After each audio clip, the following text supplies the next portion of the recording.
the first two races, you are really going to have to get home to win here. And who strikes you as the most likely winner? The most likely winner, well, the most likely winner, I guess, is at Fisher's Cross. But I am quite interested in the stable companion, which is O'Fallon's Boy, who defends his unbeaten record over hurdles. We've reached post time for the Albert Bartlett Novices hurdle. So let's go to the man who will be describing the action and join Mark Johnson. So it won't be too long now before they're called forward. Still some way shy of the starting tape at the moment. The start officially at the beginning of the back straight, and they're creeping forward up the hill now.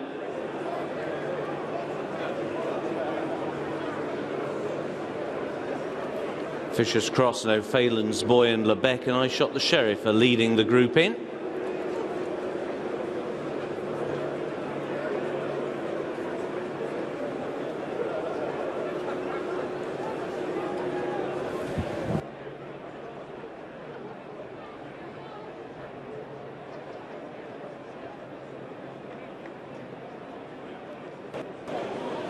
Last check of the watch, the tape is released and no one wants to break away from the start.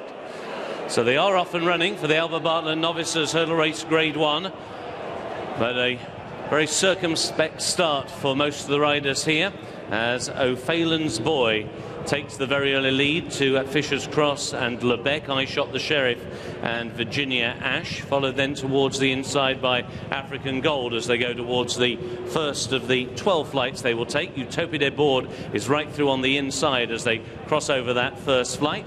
Inish Island is heavily restrained last but one, as to is Bucking the Trend, who is last of the 13 as they go towards flight number 2.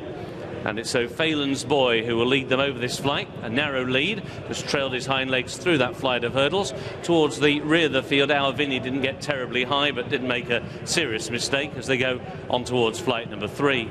O'Fallon's Boy will lead Lebec, the red and white checks, as they crossed over that flight of hurdles.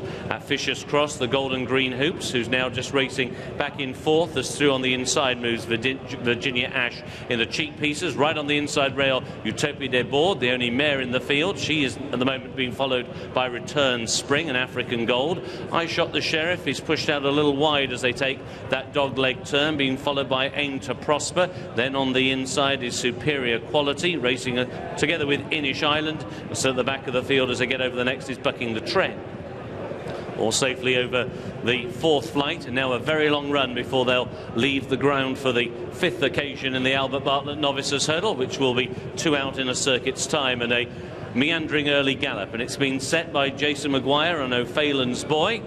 In second place is Lebec and Dougie Costello, and then towards the inside in third is Virginia Ash and Joe Tizard.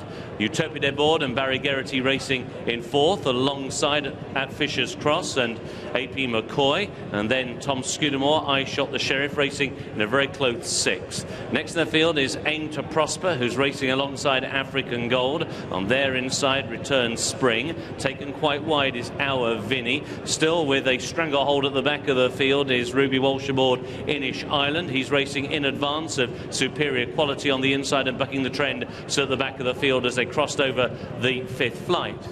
And so they're beginning to make the turn back towards home. The one who made the mistake at that flight was I Shot the Sheriff towards the wide outside, but didn't lose any places as they now make the turn into the home straight and approach halfway in the Grade 1 Albert Bartlett Novices Hurdle. And still it is O'Fallon's Boy, one of 2 runners in the race for trainer Rebecca Curtis, who leads the way to Lebec in second, and Virginia Ash is just in third. Utopia de Board on the inside in a share of fourth with at Fisher's Cross, and on the outside I Shot the Sheriff. Next in the field is Our Vinny, racing in advance of African Gold. He in turn is a length in advance of Aim to Prosper. Then towards the inside races Return Spring as they go over the flight for the last of the circuit's time, and down there was I Shot the Sheriff, and he is also brought down at that flight of hurdles Our Vinny. So Our Vinny was brought down at flight number 6. He was brought down by I Shot the Sheriff. Both horses are up okay, both riders, Tom Scudamore and also Paul Carberry, are up on their feet unscathed. So now they go into the back straight. The field reduced by 2 down to 11, who set out out now on the final circuit of the Albert Bartlett Novices Hurdle, and it is still O'Phelan's Boy who leads the way. Lebec is in second, and the pace has just increased a smidgen now. Then towards the inside in third is Virginia Ash. Now angling wide is AP McCoy on at Fisher's Cross. He's going very wide indeed down the back straight this time around. Indeed, most of the riders are electing to go to the outer third of the hurdles now as they go down the back straight, and on now towards flight number 8. O'Phelan's Boy still leads, extends the advantage now to about 2 lengths over Lebec, who took it in second. At Fisher's Cross then on the outside in a share of third, with Virginia Ash next in the field. Then the quartered cap of African Gold, followed by the yellow sleeves of Aim to Prosper as they cross over the next flight. That was the 9th.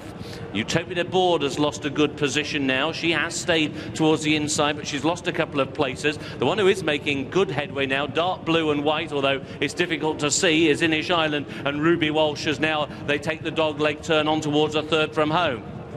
O'Phelan's Boy, Lebec now being ridden along, so too Virginia Ash. Then at Fisher's Cross on the outside of African Gold. Those two moving as a team now to try and challenge the leading duo as they go over 3 out. And it was O'Phelan's Boy who just emerged with the lead over Lebec, who took it in second. Very slick over that in third was African Gold, much quicker than at Fisher's Cross, who jumped it in fourth. Utopia de Board has now made ground again on the inside to take fifth, followed by Virginia Ash, who is now in a share of 6 but being ridden. Return spring on her outside and Aim to Prosper around the outside. Inish Island for the first time is just nudged along for a few strides by Ruby Walsh, but certainly still going well enough, as too is bucking the trend at Aidan Coleman on the inside as they make the run down the hill. So they've just got less than half a mile to go. 2 more flights to take in the Albert Bartlett of 2013. O'Phelan's Boy still leads the parade. Lebec is back in second at Fisher's Cross. These are followed by African Gold. Then the push along Return Spring. Utopia de Board still right through on the inside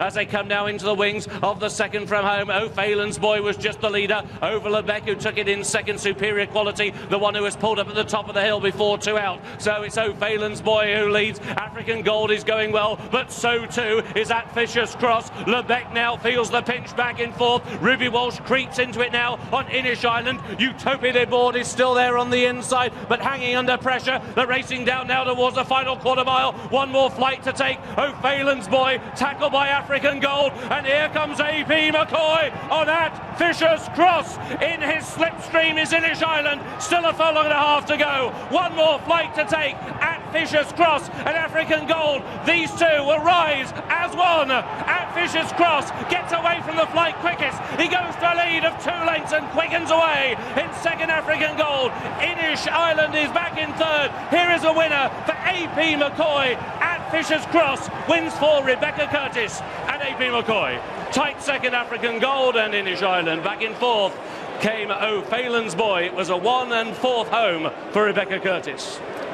AP has had to wait and wait and wait some more at this year's Cheltenham Festival, but he gets his winner on the board. He gets his winner for JP. It's the second festival winner for Rebecca Curtis. The 11-8 favourite at Fisher's Cross wins the Albert Bartlett Novices Hurdle. It's very tight for second. Inish Island and African Gold are both involved, but Steve McCoy is finally on the winner's board at the festival. Yeah, and the horse has won really, really well. I mean, it's no surprise, but we're here on trials day, or certainly Jonathan and I were anyway, and we saw the 2 mile 5 furlong grade 2, was it then? And it's no big surprise that one horse looked like it was going to step up in trip, and one horse was going to stay at that, and they've won 2 of the novice hurdles of the festival, the new one being the other horse. And this horse has won well. He made one mistake there, we just see, that was his worst jump. He came back on the bridle pretty quickly, and I think he just outclassed them really. Got some stayers in the race and just had a bit more pace and class. I think that might, Jonathan, be a very fair point in terms of pace and class, because running downhill towards 2 out, there were still several others travelling well. There were notably, of course, African Gold, who is going to be a smashing chasing prospect. And he's confirmed as being second. Oh, he deserves it, I think, because he's the one, he was the only threat in the home straight. He's been comprehensively appointed by a very classy and very worthy winner, but he's taken yet another step up, I think. And fully justified Connections' decision to come for this race rather than go for perhaps the easier option of the Pertins. Yes, I think definitely. They would have been very well chuffed when the Queen's horse bolted up at Sandown last week, having them having beaten it at Doncaster, and they, of course, it deserves its place in this. Inish Island is third. Honourable mention, however, for the other Rebecca Curtis runner, O'Fallon's Boy, who gave him a bold side for a long way.